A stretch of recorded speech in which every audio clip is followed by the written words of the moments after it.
Elu näitab, et kõik ei suuda olla tegelikult kogu aeg positiivsed. Kui nad just ei ole zen-meistrid, kogenud mediteerijad või näevad suuremat pilti ning mõistavad, kui tühine see muretsemine tegelikult näib. Heaks näiteks võib tuua, et mured on nagu väiksed putukad, kes ajaga on võimelised hävitama ka kõige võimsama puu.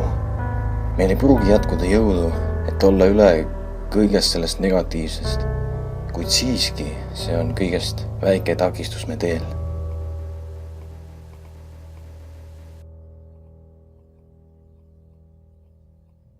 Elu on tõepoolest täis takistusi ja tagasilööke, kui arvad, et see nii on. Elu esitab meile väljakutseid seda enam, mida aktiivsemad me oleme. Ta viskab meile kaikad kodaratesse ka siis, kui me üldse midagi ei tee. See on kõigest teer, mis võibki olla täis väljakutseid ja auke, sest sa pole mõistnud, mis kogemusi sul vaja läheb.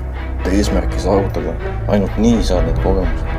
Me ei pea kõike sinna paika jätma, kui midagi ei suju, sest tähtis on hoida positiivset mõttelaadi, mis ka ei juhtuks. Teaduslikud uuringud on juba ammu tõestanud, et negatiivsed emotsioonid lõhuvad ainult sind ennast. Tõsi on see, et halbu asju juhtub. Tähtis on aga see, kuidas neile reageeritakse. Saame sellest õppida ja asjale läheneda analüüsides. Võime positiivselt mõtelda, teeb keerulistest situatsioonidest uued võimalused ning toob lauale probleemide lahendusi. Isegi halvas on peidus head ja mida kiiremini seda mõista, seda kiiremini elu nautima hakata saab.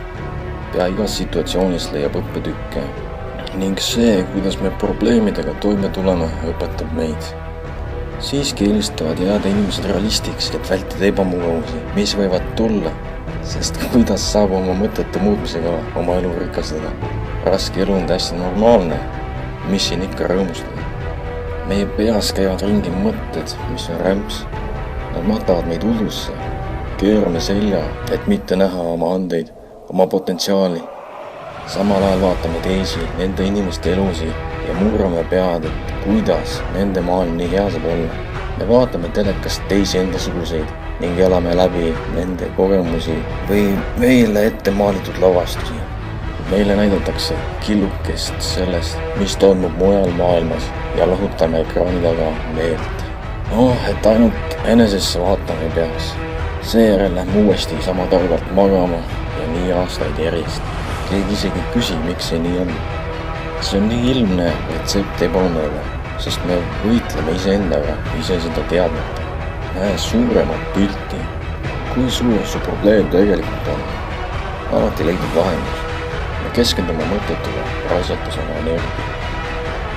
Usun, et see oli Kansa Trona, kes ütles, muretsemine on kujutlusvõime kuritarvitamine. Ei pea olema teadlane, et sellest aru saada. Mis ma olen tähele pannud, on see, et kõik negatiivsus tuleb harjumustest. Tehes midagi hea tuju ja naudinguga saab see viia ainult edasi. See teeb õnnelikuks ja tõstab usku enesesse. Harjumusi saab muuta, distsipliini on vaja, see ei ole ainult sõdalastele. Suudame ära õppida kõik, saame välja arendada positiivse mõttelaadi samamoodi, nagu oleme omandanud pessimismi.